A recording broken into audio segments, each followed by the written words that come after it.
Everybody good? Yeah. Chris Gromis Spark, take one.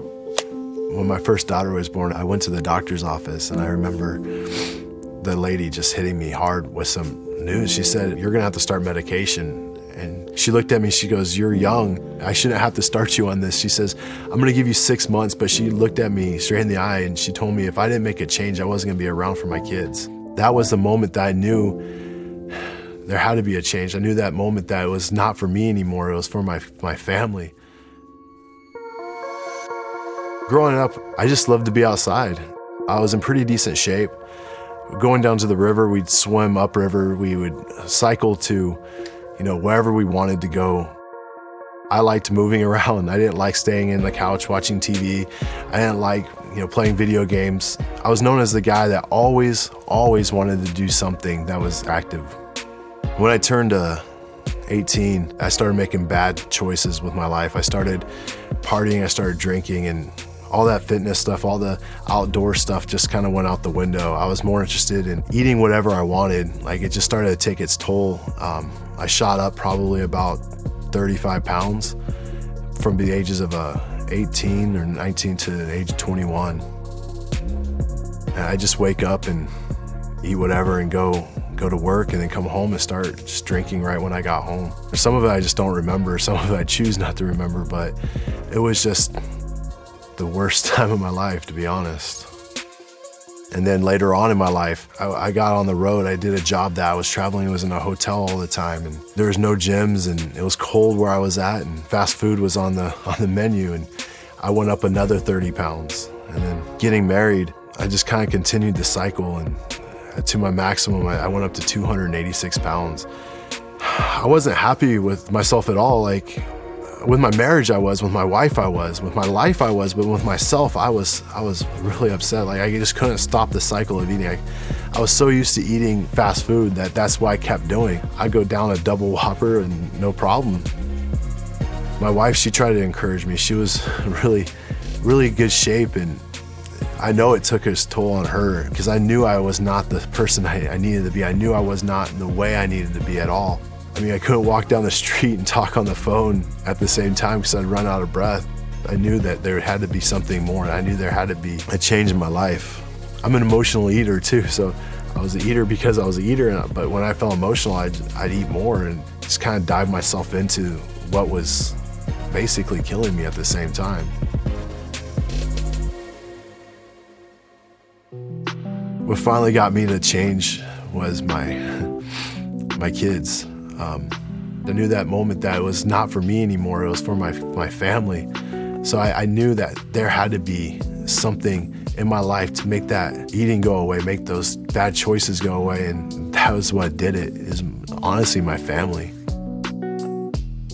Oh man, the switch, it wasn't easy. I mean, I failed constantly. I'd be like, oh, I'm gonna have a cheat meal, and I'd eat a cheat meal, and then 2 days later I was like, oh, I'm gonna have a cheat meal.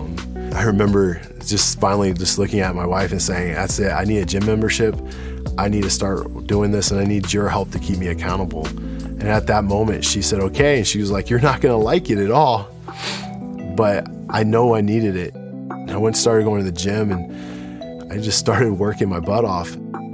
In the beginning, it was actually really funny. I looked like an idiot in the gym. I had no idea what I was doing, and I knew that I needed more help, but I couldn't afford a trainer. I couldn't afford a coach. I couldn't afford that stuff, and I was like, man, I don't know what I'm gonna do. And I was like, you know what, if I'm gonna go for this, I'm just gonna go all in.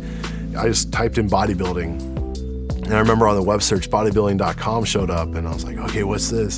So it was at that moment where my whole fitness journey kind of switched gears and went into high gear.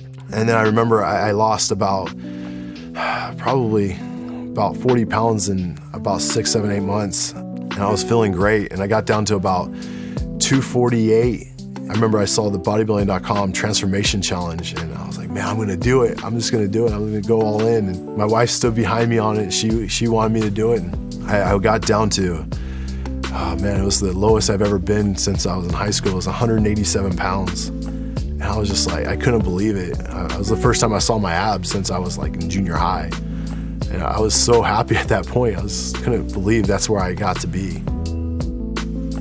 So when I finished the challenge, I started noticing little things. My confidence shot up. My wife would look at me different, and that was really cool. I mean, it's like, who doesn't want their wife to look at them and like think they're hot? So people started looking at me a little bit differently because I was no longer looked at as lazy. I was looked at as somebody that would get stuff done. The difference between how I felt when I was at my heaviest and how I feel now is it's night and day. I'm able to play with my kids and not be out of breath. I can go on hikes with my wife. She loves going on hikes. She loves going in the outdoors, and I can do that now. But before, I get like a mile in, and I'd need to start taking breaks every like 5 minutes. If you don't know what to do, or you don't know where to start, or you're trying to make the decision to change, I would say don't think about it. Just do it. I mean, sometimes, it will suck and you're gonna wanna quit, but you have to look at the goal. You have to look at what is in store for you past that goal. I used to look at it in the beginning as a year or 2 years in front of me. When I got off that mindset and I looked at the mindset of doing just that day, can I get through the day without eating that fast food? I knew that was the key to doing it, and I was able to get my goals because I started looking at the short-term goals instead of the long-term goals. If I can do it, anybody can do it.